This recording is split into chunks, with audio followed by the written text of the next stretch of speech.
अस्तित्व नहीं है। क्या हिंदू खतरे में है? नहीं, हिंदू खतरे में तो मुगलों के शासनकाल से भी नहीं रहा। ये 4 दिन की सत्ता आई हुई, आज जो है अपने वोटों की राजनीति करने के लिए हिंदू को खतरे में बताती हैं। कुछ ऐसा नहीं है, ये मनगढ़ंत कहानी है, लोगों को डर धमकाने का काम कर रहा है। सनातन हो गया ना, अब तो हिंदू ने सनातन खतरे में हो गया। नहीं, सनातन और हिंदू धर्म में इनकी खुद एक बनाया हुआ एक पचड़ा है। ये खामखा एक टोपी दे रहे हैं, लोगों को गुमराह करने का काम कर रहे हैं, जिससे लोग गुमराह हो। और इनकी बड़ी आदमी हूँ, पिछड़ा अरे मैं नहीं जाऊँ, कोई नहीं है उसके पास। अब मुसलमान उनके साथ है। 2027 में हमारी 226 सीट आएंगे, हम बता देंगे। अरे मुसलमान उनके साथ है। कौन? मुसलमान हट गया वहाँ से। हाँ। मुसलमान वोट देगा, उन्होंने कहा हम दरी नहीं बिछाएंगे, हम दरी नहीं बिछाएंगे, हम नेता बनने का काम करेंगे, मंत्री बनने का काम करेंगे। तो आप कहने लगा देश में आरक्षण और संविधान का आपको लग रहा है खतरा है, चारों तरफ से वार हो रहा है इस पर?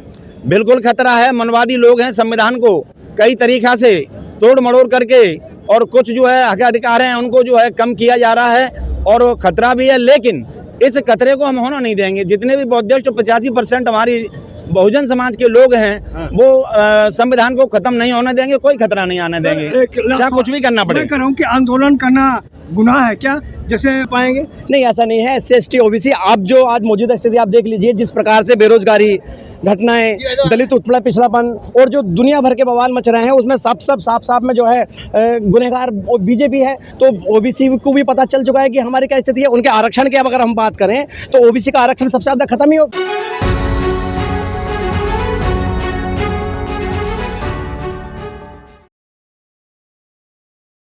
तो आज मैं नोएडा में बाबा साहब का परिनिर्वाण दिवस मनाने के लिए आया हूँ। जैसा कि बाबा साहब ने कहा, शिक्षित बनो, संगठित रहो, संघर्ष करो। तो बाबा साहब ने कहा था कि शिक्षा वो शेरनी के दूध है, जो पिएगा वो दहाड़ेगा।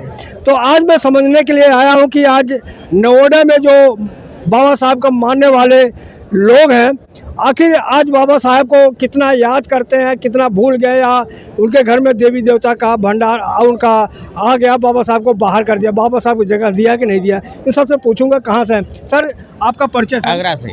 आगरा से। क्या नाम है? रूप सिंह। रूप सिंह। आज क्या कहेंगे, मैं सोच रहा हूँ क्या कहेंगे, आज बाबा साहब का परिनिर्वाण दिवस है।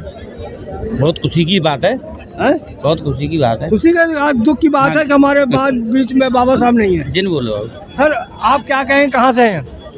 मेरा नाम डॉक्टर राकेश कुमार है, जनपद आगरा की विधानसभा 92 खीरागढ़ से हूँ और यहाँ बाबा साहब के परिनिर्वाण दिवस पर पुष्प अर्पित करने के लिए हम सभी लोग यहाँ आए हुए हैं। सर, मैं आपसे सवाल है, बाबा साहब को लोग तो खूब याद करते हैं, जब देखा तो माला चढ़ा। यहाँ पर मानने वाले चाहे बीजेपी हो, कांग्रेस हो, भाजपा हो, सब लोग बाबा साहब को मानते हैं, लेकिन यहाँ किसकी संख्या आपको दिख रहा है? यहाँ सबसे ज़्यादा बाबा साहब को मानने वालों की, बहुजन समाज को मानने वालों की संख्या सबसे ज़्यादा है। ऐसा है, वो लोग जो मानते हैं लेकिन उनके आधार पर चलते नहीं, विचार पर नहीं चलते, वो लोग मनवादी हैं। वो अपने काम और अपने स्वार्थ के लिए केवल नाम लेते हैं, बाकी मानते नहीं हैं। यहाँ जितने भी हमारे श्रद्धालु आए हुए हैं वो सारे बाबा साहब को मानने वाले और बहुजन समाज पार्टी को मानने वाले आए हुए हैं। सर, मैं एक पहचान लगाता हूँ कि बाबा साहब को मानने वाले का पहचान क्या है। एक तो हाथ में बद्धी बांधे होंगे और ये सीखा होगा। मेरा तो पहचान, आपका क्या पहचान कि बाबा साहब को मानने वाले लोग हैं? बाबा साहब की पहचान यही है, इनसे पट्टियों से कोई पहचान नहीं होती। ये तो एक पहचान के लिए है, ऊपरी पहचान के लिए होता है, लेकिन अंदर से जो बौद्धिस्ट लोग हैं, देश में आरक्षण और संविधान का आपको लग रहा है खतरा है, चारों तरफ से वार हो रहा है इस पर? बिल्कुल खतरा है। मनवादी लोग हैं, संविधान को कई तरीका से तोड़ मड़ोड़ करके और कुछ जो है हक अधिकार हैं उनको जो है कम किया जा रहा है और खतरा भी है। लेकिन इस खतरे को हम होना नहीं देंगे। जितने भी बौद्धिस्ट 85% हमारी बहुजन समाज के लोग हैं वो संविधान को खत्म नहीं होने देंगे, कोई खतरा नहीं आने देंगे, चाहे कुछ भी करना पड़े। मैं कह रहा हूँ कि आंदोलन करना गुनाह है क्या? जैसे मोदी भी कहते हैं आंदोलन जीवी, आंदोलन नहीं करना चाहिए, जबकि बाबा साहब ने आंदोलन करके समाज को इस तरह से वो सरकार चार बना दिया। आंदोलन करने से ये है, कोई भी हक अधिकार लिया जाता है वो लड़ाई लड़के छीन के लिया जाता है। इसके लिए संघर्ष और आंदोलन करना पड़ेगा। राजी से देता कौन है? राजी से कोई नहीं देता, आंदोलन तो करना पड़ेगा। अभी जो संविधान को अगर कोई हाथ छेड़छाड़ करेंगे ना तो अभी आंदोलन क्या है, हम तो लड़ाई भी लड़ेंगे और डू एंड डन करेंगे। क्या बहन जी 2027 में आ रही है? 101% 2027 पूर्ण बहुमत से आएंगी और 5वीं बार मुख्यमंत्री 2027 में बहन जी पूर्ण बहुमत के साथ में बनेंगी। अच्छा, तो साथ ही आप कहाँ से आ रहे हैं? मैं लोनी विधानसभा से हूँ, जिला गाजियाबाद। कब आए यहाँ पे? मुझे यहाँ मैं 9:30 बजे आ लिया था। 9:30 बजे। हाँ। अब कितना पैसा मिला आने के लिए? हमको हाँ। ये बहुजन कितना समाज पैसा? को, हाँ, पार्टी कितना? बहुजन समाज पार्टी को पैसा हाँ। जान दे देंगे, बहन जी के लिए, बाबा साहब के लिए जान दे देंगे। पैसा नहीं चाहिए? अरे हमें नहीं चाहिए, हमें मान सम्मान चाहिए। बहुत बढ़िया। हम मान सम्मान की लड़ाई लड़ते हैं। अगर आंदोलन करना पड़ा बहुजन समाज पार्टी के लिए, बाबा साहब के लिए, समाज के लिए, तो हमारा आंदोलन अलग से होगा। संविधान को नहीं जाने देंगे।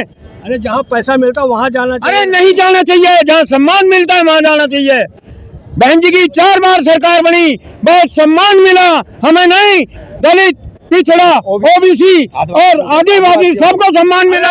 बीएसपी में तो कुछ है नहीं ना। अरे बीएसपी में बहुत कुछ है, कौन कहता है बीएसपी में नहीं है? हम उसकी ऐसी तैसी मारते हैं। न धन है, दंपत है। अरे आज अखिलेश की सरकार रही 5 साल, और दूसरी सरकार इसकी चल रही। एक मिनट सुनिए, तीसरी सरकार चल रही, ग्राम सभा में कोई भी काम नहीं हुआ। ये ऊपर भौंकते हैं, इनके कागजों में काम है, जमीन पे काम नहीं है। बहन जी बकती नहीं है, बहन जी घोषणा नहीं करती, बहन जी करने में विश्वास करती है। अखिलेश यादव करे बहन जी। अरे अखिलेश यादव ने तो हमारे जो जिले बनाए उनके नाम बदल दिए। स्वागत ले लो। बहन जी बीजेपी से मिले हैं और दलितों को अनदेखी करती। वो बीजेपी की बी टीम है।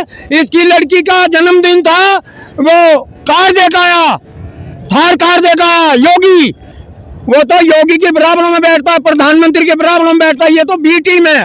कौन? Akhilesh Samajwadi Party B team है।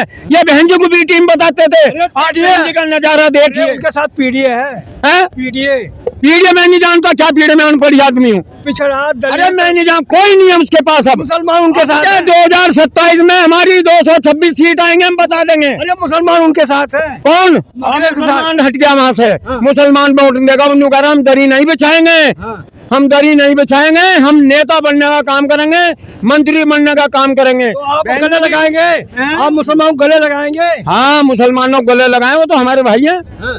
अरे वो तो हमारे भाई हैं, हम उन्हें गले लगाएंगे और हमारे साथ अड़का आएगा। बोलो जय भीम, जय भीम, जय भीम, जय भारत, नमो बुद्धाय। तो मैं कह रहा हूँ कि आप क्या लगता है कि आरक्षण खत्म हो जाना चाहिए? आरक्षण क्यों खत्म होगा? अरे 70 साल सा है आरक्षण खत्म? इनकी तो सुनो, इसलिए खत्म हो, दलित दबंग हो गए हैं। अब दलित ऐसे दबंग होंगे, दलित तो दलित डरता नहीं है, दलित मान सम्मान की लड़ाई लड़ता है। और ये वैसे नहीं मारता, ये बातों से मारता है। पहले रैपटों से मारते थे, लठों से मारते थे, ये बातों से मारता है। सुनो, मैं करो, चलो इनसे पूछ लो। कर आप नवयुवक हैं जी सर। ढेर साथे हिंदू राष्ट्र बनाने के लिए प्लान उनका बन रहा है, क्या कहेंगे? हिंदू राष्ट्र बनना चाहिए? इधर नीचे आओ, इधर आओ। देखिए, हिंदू राष्ट्र सुनते ही ऐसा लगता है कि जैसे बहुत बड़ा मजाक सा यहाँ देश में चल रहा है, क्योंकि भारत जो है सर्वधर्मों का देश है और बाबा साहब ने जो है एक संविधान लिख के सर्वधर्मों का इसमें सम्मान यहाँ दिया है। तो हिंदू राष्ट्र किसी एक का नहीं हो सकता, हिंदू राष्ट्र का तो मतलब ही नहीं है। यहाँ सर्व समाज के लोग यहाँ निहित हैं। इसमें दलित, ओबीसी, पिछड़ा, आदिवासी, मुस्लिम और बौद्धिस्ट, जैन, सारे धर्मों के लोगों को यहाँ, और भारत का संविधान ने सबके धर्मों को सम्मान करना सिखाया है। यहाँ एक धर्मों का कोई भी अस्तित्व नहीं है। क्या हिंदू खतरे में है? नहीं, हिंदू खतरे में तो मुगलों के शासन काल से भी नहीं रहा। ये 4 दिन की सत्ता आई हुई, आज जो है अपने वोटों की राजनीति करने के लिए हिंदू को खतरे में बताती हैं। कुछ ऐसा नहीं है, ये मनगढ़ंत कहानी है, लोगों को डर धमकाने का काम कर रहा है। सनातन हो गया ना, अब तो हिंदू ने सनातन खतरे में हो गया। नहीं, सनातन और हिंदू धर्म में इनकी खुद एक बनाया हुआ एक पचड़ा है। ये खामखा एक टोपी दे रहे हैं, लोगों को गुमराह करने का काम कर रहे हैं, जिससे लोग गुमराह हो और इनकी तरफ आ जाएं। अब देश का युवा जाग चुका है, देश का युवा बहुजन समाज पार्टी के साथ है, क्योंकि बहुजन समाज पार्टी नहीं है, बाबा साहब और महापुरुषों का चलाया हुआ वो मिशन है जो लोगों को सम्मान, अधिकार और विश्वास में साथ रखता है। अरे आज के युवा तो भटक जाते हैं। 10-10 हजार देखो बिहार में दिया, सब भटक के उनको बिहार में बड़ा अच्छा सा खेल चला कि ये केचुए की चाल, जो जिसे हम चुनाव आयोग कहते हैं, बड़ा अच्छा सा जो है भाजपा सरकार ने जो सरकारी तंत्र पर कब्जा करके अपनी मनमानी ढंग से कर जा रही है। ईडी, सीबीआई के छापे लगा के जो विरोधी पक्ष जो उनके खिलाफ में रहते हैं उन्हें जो है दबाने का काम करा जा रहा है। ये सत्ता का खेल है, ये कुछ दिन ज्यादा दिन चलने वाला नहीं है। जैसे युवा तो वोट दिए हैं ना, बता रहा हूँ ना, सब लोग समझ में आ रहे हैं, उन्हें पता चल गया युवा को रोजगार बेरोजगारी से कितना युवा परेशान है। आज मैं एमकॉम बीकॉम करा हुआ लड़का आज बेरोजगार घूम रहा हूँ, तो इसका ये भी तो हो सकता है कि पैसा ले लो, वोट अपने हिसाब से दो, ये भी तो हो सकता है। नहीं, देखो, देश के युवा को गुमराह करने का काम करा जाता है, लेकिन देश का युवा गुमराह अब होने की स्थिति में नहीं है। देश का युवा जाग चुका है, देश के युवा को पता है कि कहाँ उसे क्या करना है। तो आज का देश का युवा बहुजन समाज पार्टी के साथ खड़ा है और इस बार 2027 में बहुजन समाज पार्टी की पूर्ण बहुमत से सरकार बनेगी, ये हमें विश्वास है। आज बहन जी यहाँ पर आई नहीं क्या, जो चंद्रशेखर वहाँ मुजफ्फरनगर में रैली की थी, उसे कहा जा कि डर गई बहन जी? नहीं नहीं नहीं नहीं, वो कैसी बात कर रहे हैं आप भाई? चंद्रशेखर भी तो बहन जी की एक शाखा ही है। चंद्रशेखर का यहाँ से थोड़ी हो गया, बहन जी के संघर्ष से ही चंद्रशेखर पैदा हुए हैं। चंद्रशेखर का जो अस्तित्व है वो बहन जी से ही तो था। अब बहन जी के अलावा चंद्रशेखर क्या है? कुछ नहीं है। बहुजन समाज पार्टी ने ही तो संघर्ष करना चाहिए। आज तक ग्रेट चमार अगर चंद्रशेखर ने कहा है तो ये बहन जी की ताकत ये तो है कि बहन जी की ताकत की वजह से ग्रेट चमार कह रहे हैं चंद्रशेखर जी। और आज भी सत्ता के लालच में आने के बाद पार्टी को तोड़ने का काम कर रहे हैं। तो मुझे तो यही आशा है कि वो आए, बहन जी के पास नतमस्तक हो, कहें बहन जी मुझसे गलती हुई और मैं आपके साथ मिलकर काम करना चाहता हूँ। बहुजन समाज पार्टी को उन्होंने स्वीकार है। को कैसे देख रहे हैं, मुसलमान उनके साथ नहीं, मुसलमान अब अखिलेश के साथ बिल्कुल नहीं है, क्योंकि अब मुसलमान समझ चुका है कि अब बहुजन समाज पार्टी ही जो है भाजपा के सत्ताधारी से उन्हें बचा सकती है। SC ST OBC तो बीजेपी को वोट करता है, आप कहाँ से वोट पाएंगे? नहीं, ऐसा नहीं है। SC ST OBC आप जो आज मौजूदा स्थिति आप देख लीजिए, जिस प्रकार से बेरोजगारी घटनाएं, दलित उत्पीड़न, पिछड़ापन और जो दुनिया भर के बवाल मच रहे हैं, उसमें साफ में जो है गुनहगार बीजेपी है। तो ओबीसी को भी पता चल चुका है कि हमारी क्या स्थिति है। उनके आरक्षण की अब अगर हम बात करें तो ओबीसी का आरक्षण सबसे ज़्यादा खत्म ही भाजपा सरकार ने किया है। भाई, मान्यवर काशीराम साहब ने ओबीसी के लिए भी लड़ाई लड़ी है, मान्यवर काशीराम साहब ने SC दलित पिछड़े की भी लड़ाई लड़ी है। ये बहुजन समाज पार्टी है, बहुजनों की पार्टी है। इस बहुजन पार्टी ने सबका सम्मान, सबका अधिकार दिया है और आज भी बहुजन पार्टी अपने विचार पर चल रही है, बाबा साहब के विचार पर चल रही है। लास्ट पर्चा अपना बता दीजिए। मैं बिजनौर के नेहटौर विधानसभा से हूँ। चलो, कोई नेता है, पदाधिकारी है? नहीं, बस एक पार्टी के कार्यकर्ता हैं, बाबा साहब के अनुयायी हैं। काशीराम साहब को जो है दिल से अपना नेता मानते हैं, बहन जी को अपना नेता मानते हैं। वही नेता मानते हैं, पार्टी का आपको पद दिया होगा, लालच दिया होगा कुछ? नहीं, देखो, पार्टी का लालच नहीं है, तो संघर्षों की पार्टी है साहब। जिसे आना होगा, वो जिसे देश के लिए कुछ करना होगा, समाज के लिए कुछ करना होगा, तो पार्टी ज्वाइन करेगा। चलो, और भी लोग हैं सर, आप सब इधर आइए।